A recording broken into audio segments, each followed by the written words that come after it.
Perkins. That works. That works. I kind of want to call you Mr. Perkins because it's Yep. kind of strange. Anyway, so I start off my interviews trying to get to know people a little bit, and I ask a stupid question to break the ice. And my stupid question this week that I've asked everybody is, if you could only eat one type of sandwich for the rest of your life and not have any other sandwiches, what sandwich would it be? It's the famous muffaletta sandwich. You can get it in New Orleans. And Okay. It's a combination of it's like an Italian meets Cajun type of meal. They almost use a full loaf of bread and like an olive paste, and with great Italian cold cuts. And anytime you're in New Orleans and you need a good sandwich, go for the muffaletta, a muffaletta sandwich. That's awesome. That sounds Yeah. delicious. You know, I've had everything, and you know, a lot of people that are in the world have heard of Jane's Addiction, obviously, and a lot of people that have been in outer space, right? Anyway, I want to talk to you about alternative rock and what it is. And I want to talk to you about drumming, and I want to talk to you about who you actually are. So, you know, you do a ton of these interviews, I'm assuming, as a legitimate rock star, because that's what you are. What's a question that people don't ask you that you've always wanted them to ask, but they never do? That's a good question. I guess no one ever asked me what I would be if I wasn't a drummer. Okay. And I'm still trying to figure that out myself. I think the love I have with my drumsticks and holding the stick reminds me of maybe a painter.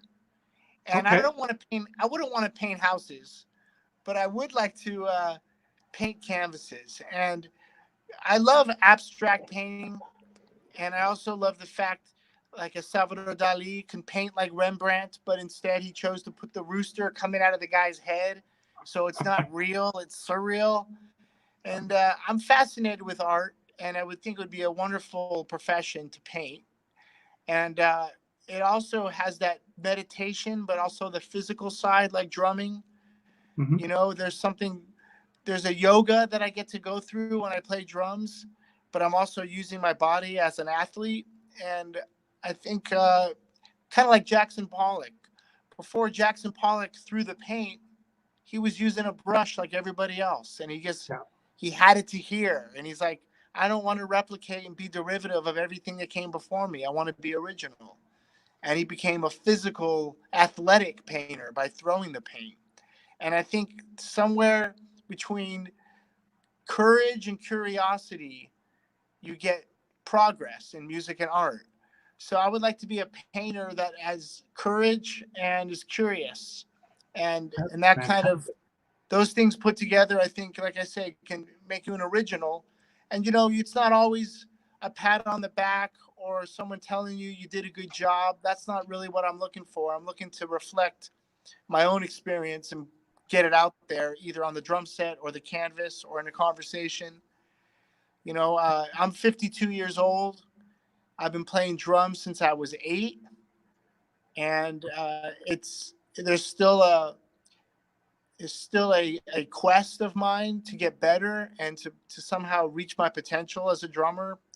And I'll never get there because it's not like hitting a home run. You don't cross home plate in music, you know, you just keep playing. And there is no getting to the end of the song. It's just starting another song. And I think that's the constant. It's like the infinity sign. It just keeps on going like a figure 8. You get to the top, you go back to the bottom, you get back to the top, or you flip it on its side like the infinity.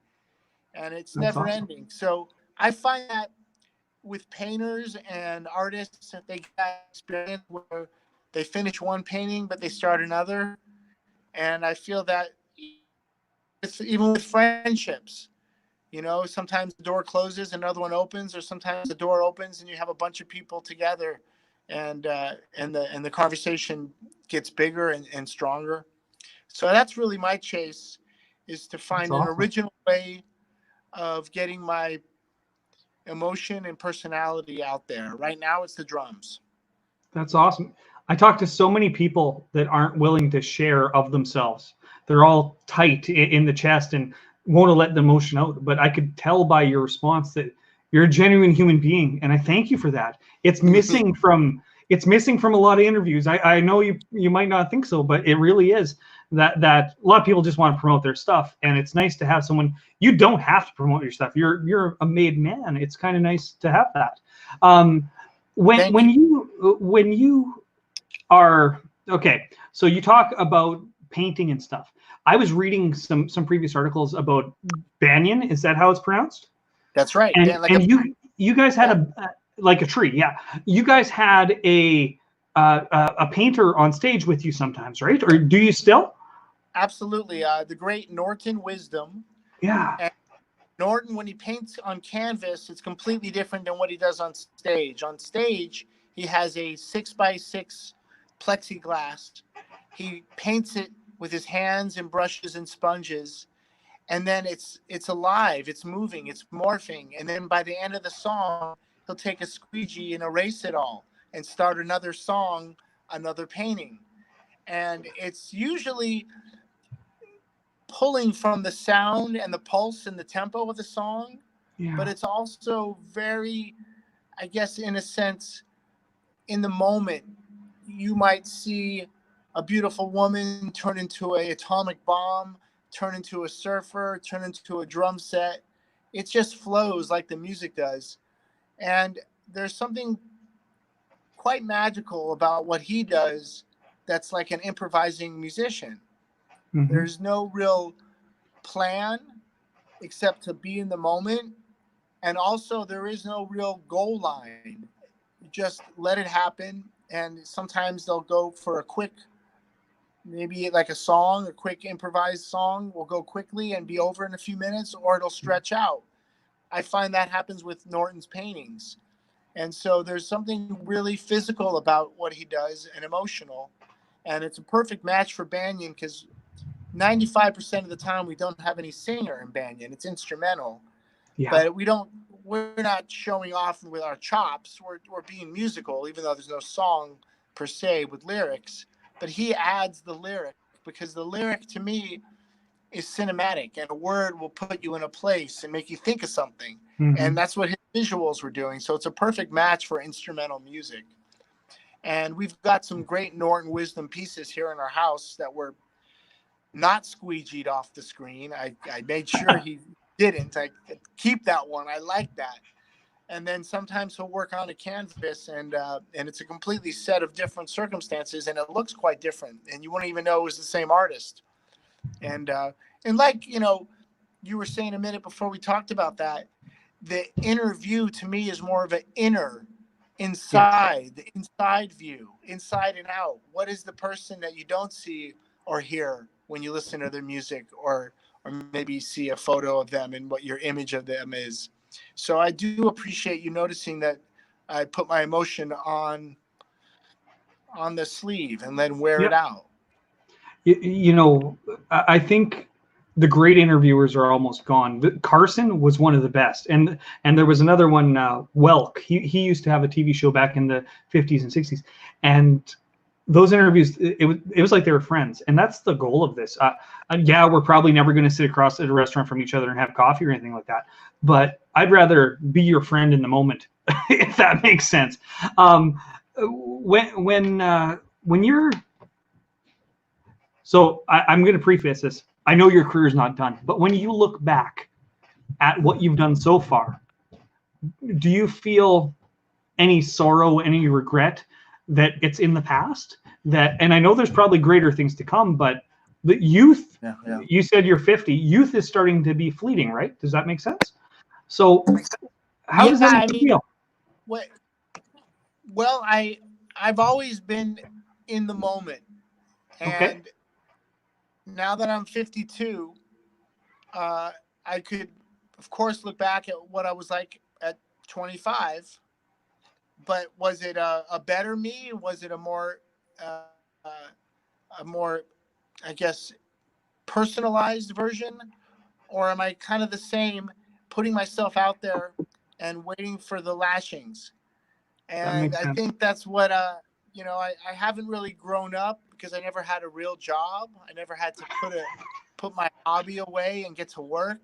My Yeah. hobby was my work. So there's this, of course, young at heart feeling I get from music.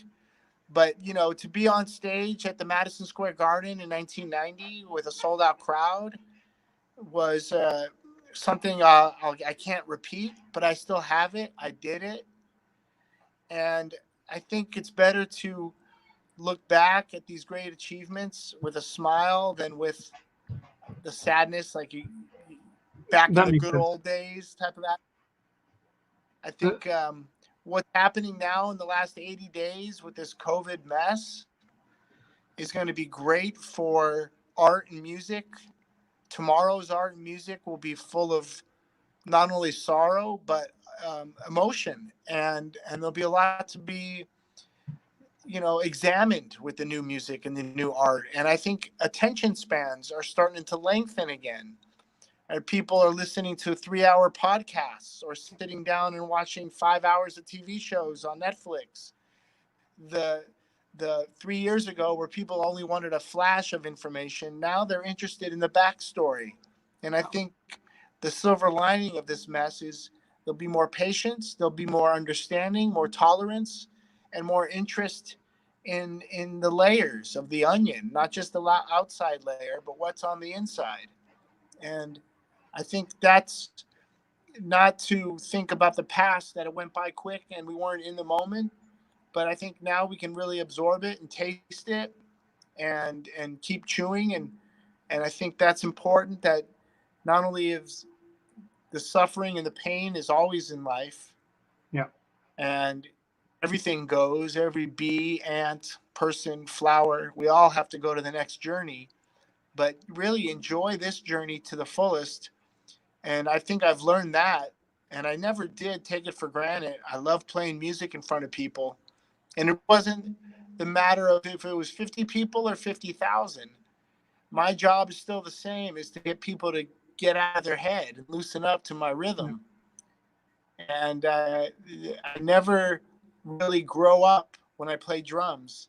I feel so young when I'm on the drum kit. And when I open my eyes and people are moving their bodies, that takes me in the opposite direction. I'm not aging. I'm going backwards, I'm degressing into like this youthful feeling. Because an athlete one day is going to have to put his glove down, or Mhm. his bat, or his soccer cleats, Yeah. because it's a young man's game. But music and art and the art of poetry is any band. You can be 20, you can be 15, or you can be 105. You can still write and create something meaningful and relevant.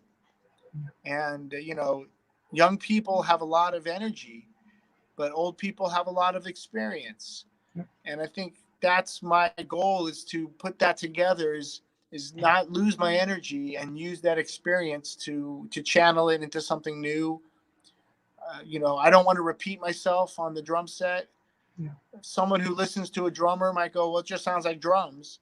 But hopefully the drummer's trying new things, hybriding new experiences. When I was a kid, I loved jazz and rock, and then I got into African and Latin and East Indian, and then of course hip hop and soul and funk, and all Yeah. that comes together in the blender. That's absolutely awesome. I was listening to one of Banyan's songs earlier. You're able to hear me okay, I'm assuming? And Yes. you talk about making an emotional connection. I'm not a huge music person. I never have been. I talk to people. That's what I do. I'm a stage entertainer, and like I do hypnosis. That's what I do for comedy hypnosis. But to be able to connect with music is a gift that a lot of us are not given. Specifically on the drums. Now, many of the bands I've listened to in the past, I wasn't making any emotional connection. Specifically, the newer music that's out there, the really poppy stuff that has that beat. It just makes you happy, if that makes sense. With the Yeah. music Yeah. that I was listening to for Banyan, it wasn't necessarily all happy. It was taking me on a journey from happiness to sadness to well, a little bit of despair and a little bit of sorrow. but also to different heights as well. Um, is that what your intention really is when you're and I won't say just you that's composing it, but you have to take an active part, I'm assuming. Is that your intention to have that Yes. emotional connection? How does it make you feel knowing that you can Well, lead absolutely. 60,000 people anywhere you And there want? is there is this responsibility you have as a musician, as a drummer, and I take it seriously because I'm not there to just make people jump up and down and be happy, but I am there to release um, some of the tension that we have. Okay. And when you're at a sporting event, you're voting for you're cheering for one side or the other. But at a music event, we're all together cheering for the same thing. And I find that's a huge challenge and a quest in the studio is to capture spontaneity and energy, but also make choices that you want to listen to it over and over and over, and you feel confident that people should hear this more than once. And I think with Banyan, it's about listening and having that conversation with the other musicians, not talking over each other. Mm-hmm. Sometimes you're on the phone and you're talking and they talk and you're cutting each other off. You have to get that flow, that rhythm when you call and response. Yeah. And I think life in itself is all about call and response. You want to listen to people and you want to respond and you want them to listen to you and then get their response. With tolerance, you don't care about the response. And that's Yeah. why, as a young musician, I love jazz. I couldn't find many jazz musicians as a 15-year-old in my world. There's a lot of rock musicians, and I love rock too, but that's basically all I got to play with. It was rock players. Mm-hmm. So now I'm a little older and I can find different types of musicians and jazz musicians and reggae and punk rock and all these different players. And it's about listening to each other and taking that homegrown experience. I came from Los Angeles. Venice Beach has big drum circles every weekend, and you walk up and you see Yeah. people jamming and half naked, having a good time. I'm not from Seattle or New Orleans or Miami. And what they have is something different. And they bring that to their table of their music and their art. So with Banyan, I try to find like minded people that are interested in conversing, but also not ignoring their emotional feelings, be it sad or glad, be it, the blue notes or the more uppity, happy notes. I think it's the conversation and also paying attention to each other and not yelling at each other sonically, That makes sense. and let the music breathe. There's always that sense that you can do it better, which is a good feeling when you finish a recording or a show. It was a great, and let's learn from it. What could we do better next time? Even though the audience member might not know what's better for worse, but that you're paying attention to that, I think benefits the audience. It's like when you play a very large concert and there's 20 bands throughout the day. I think the audience benefits because the bands are being competitive towards each other. Oh, is that what you did? That wait till you see what I do. So if I play a show with my own band at a club for 500 people and everyone's there to see me, you put on a good show. But if Yeah. you play somewhere where there's 10,000 people and half the people don't know who you are, you've got a point to prove. You want them to remember who you are. You want to put on your peacock feathers and fly. And then all the other band members and artists want to do the same thing. So it benefits the audience. And I think that's what I think about in the studio is how to flash the peacock feathers, but not show off, my best traits. Show off Yeah. all my traits, and let them absorb it. In this world today, I guess my advice to a lot of people would be: don't worry about getting the thumbs up or how many people like you, because music and art can't be liked by everybody. It's That's all right. subjective and it's opinion. And my first review said, "Oh, he's a great drummer," and my second one said, "I'm not so good." Well, who do I believe? Like it's just somebody writing something, a critique. Yep. So I got to believe in myself. And it's nice to take information and absorb it and either take it to heart or not, but don't ignore it. But That also makes don't sense. look for that pat on the back. Don't look for the thumbs up. Don't look for the I like you moment. Just be uh, up to your potential, and then tomorrow be better. That makes sense. I want to take you way back in time with my probably my final question. We normally go about 30 minutes if that's okay. My final question goes way back to August 31st, 1980. The very next day, you got your first drum set. Can you tell me the That's feeling right. you had sitting down at that thing the very first time? How did that make you feel? Yeah, that's right. So I was bar mitzvahed in 1980 in August, and up to that point, I had drum lessons, but I only played pillows and what they call the practice pad. And the practice pad was just a bouncy surface that Yeah. didn't have any musical note. And pillows, of course, they are pillows. Yeah. So my experience getting a drum set was finally having a musical instrument in my life, not just technique on how to bounce a stick, Yeah. not just the discipline of practicing what they call the rudiments of drumming. Right, left, right, left, left, right. It's just hand-eye coordination. Now I've got a musical instrument, and there's not only beauty that I can bring from it, but there's ugliness. There's not only rhythm, there's anti-rhythm. And there's not only the drum, there's the cymbal. Mm-hmm. And the way my stick bounced off these different surfaces and the way they all work together was just a whole new revelation. So practicing on a practice pad and pillows got me to one point, and I was inspired, but I definitely hit a ceiling. When I got my drum set, I the ceiling cracked and then it shattered, and then I was able to chase a musical, kind of like a tornado of music came to me. It was spinning, and I didn't know how to stop it. But I had so many different ideas coming through me, and now of course try to replicate my favorite drummers and my favorite records, a Sly Stone record, or at that young age Jackson 5, or the Beatles. Yep. Try to replicate these drum parts because I have a drum set now which I've never had before. So my work ethic changed completely. I really got into playing more. Mm-hmm. My love affair with the drumstick and the hitting of the surface changed because now I've got sound coming back at me. And this definitely changed the direction of where I was headed as a person, what I could do with my life, what seemed possible and probable. And those moments happen every few times in your life. The getting the drumstick and the practice pad, then getting the drum set, and then finding new musicians to play with, and then even joining the marching band in high school when everybody else was just as good as I was in the drum department. Mm-hmm. So everything I thought I was, top of the pyramid, I'm just another rock in the pyramid. And so that competitive spirit kicked in. I want to be top first chair. I want to be the most important element in the drum department.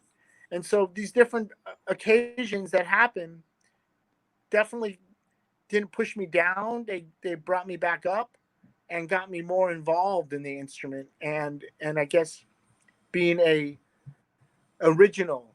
How do I become original? Because then I realized with the drum set, I'm never going to sound exactly like John Bonham from Led Zeppelin Yeah. or Charlie Watts from the Rolling Stones. I can play the beat, but it really doesn't sound like them because I'm a young guy from Los Angeles, not an older man from Birmingham, England. And so it was a realization of my limits, my strengths, my weaknesses, and how to approach and fix and repair those things. That's awesome. I'm Yeah. trying to process everything you said. Like I said, it's just two friends sitting down. That's the best part of it. Um, so normally I give people a chance to promo themselves. What do you have coming out that's new or old that you'd like to get out there into the world? Jane's Addictions, Yeah. Banyan, Well, let's. whatever you want. Yeah, I mean, Jane's Addiction and Banyan have both been. We don't break up, but we just put ourselves on hold because the friendships are strong. So don't break up. But I think there is going to be, as soon as this mess is over, The silver lining will be a lot of hungry musicians that want to play in front of a lot of hungry audience members. So I think there is a home for Janes and Banyan on stage. Right now, I play with Scott Page with Think, I was going to and say, we're doing the yeah yeah, we're doing the Think Floyd shows, but it's Think EXP. It's a Think experience. yeah. So what's next for Think might not be Floyd, but right now it is Think Floyd. And we did do 40 to 45 shows in Los Angeles at the Wisdom Immersive Art Theater. So there is this great combination of technology and music joining forces. Yeah. And that's always going to happen with me and Scott because we're very hungry for what's next with Think. I'm also I got a home no, studio here, and I'm really excited maybe to uh, use my home studio to do tracks for other musicians and other groups because I have a lot of time here, like we all do. What do you do with your time? Let's do something good with it, you know? So exactly. music and art, and then of course I have my wife and my 10-year-old son, and it's all dedication for that. You know, I'm dedicated to give them a good life, opportunities. It's about opportunities, and like I said earlier, curiosity and courage. That's what's in store for me. That's awesome. You know, you talk about Scott and the Think Floyd stuff. I talked to him last week, and as a small time guy, like my audience is normally 100 to 400 people, and as a small timer entertainer, the stuff he's talking about with the immersive entertainment and being able to live stream to 1 million people while they're being delivered food and crazy stuff like that, or merch or all that stuff, right? That's Yeah, that's the next level of entertainment, right? So yeah, I didn't realize you were connected with absolutely. Scott. I was actually going to tell you to give him a call if you weren't connected to him already, because Yeah, it seemed I like it work was. with Scott, and that's exactly it. With all the technology from what we're doing right now on Zoom and what people can get delivered to their house Yep. and all the days these things can connect to each other. I like getting out and being with people. But until that moment, let's get people together Separately. safely. Yep. Yep. That's kind of Yeah. the point of my show, right? Is to give people a 30-minute conversation that they never would have had. Um, Yeah. before we end off, I ended about 30 minutes, if that's okay. If you want to go longer, I will. I'm easy to go.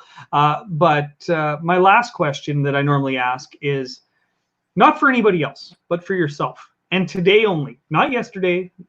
What's one thing you've done for yourself to make yourself happy, other than this interview? Because let's face it, mediocre. Just kidding. That's yeah. Well, you know what I did? I did 6,000 steps on my treadmill, Holy and cow. I live in Los Angeles, so I can get out and hike finally, and we can beautiful day. But when I woke up and my son has got another week of school online, as soon as he went online today, I jumped on the treadmill and I got my heart rate up. I got my thinking going. Mm-hmm. I felt good about myself because I did something good for my body, and my body tells my brain that they work together. And now I'm going to make lunch for my family, and that makes me feel whole. And that's whole with a W, not an H. Yeah. And I feel, my job is to play music for people and provide honest and spiritual answers to you, Jesse. That makes sense. I'm not going to let you end off there. Your son, is he involved in any activism or anything like that? As parents, we're very proud of our children. That's our job as parents. And most people that I talk to in the entertainment industry, their children are also following on with their legacy. Is your son doing anything with anything really related like that we can promote and help Yeah, I get out mean, there? well, he's a 10-year-old, and as Oh, far he's as a 10. 10-year-old concerned, yeah, but he, to believe it or not, he takes the guitar quite seriously. We've been on stage a few times together. He also loves to write, and his creative writing is quite deep because he loves to read. So his descriptions and his angle of Okay. character building, it's really impressive to me. And as a 10-year-old, I think I was lost at 10 years old. I had no idea where I was going. And this kid really, he shines a light on not only potential but possibilities of what the youth can do to help this world, because we are spinning quickly, and Yeah. someone has got to come up and not put the brakes on, but also understand how to work with it. I mean, Yeah. you think about what Elon Musk has done, good or bad, at least there's some kind of update on how to Yeah. move forward with the energy crisis. And it might not be Yeah. the answer, or it might be half the answer, but it's great to see young people think that way. So Yeah. my kid is involved with what's next to save the earth. Is it helping the water, the air, the dirt? It's all of it. That's awesome.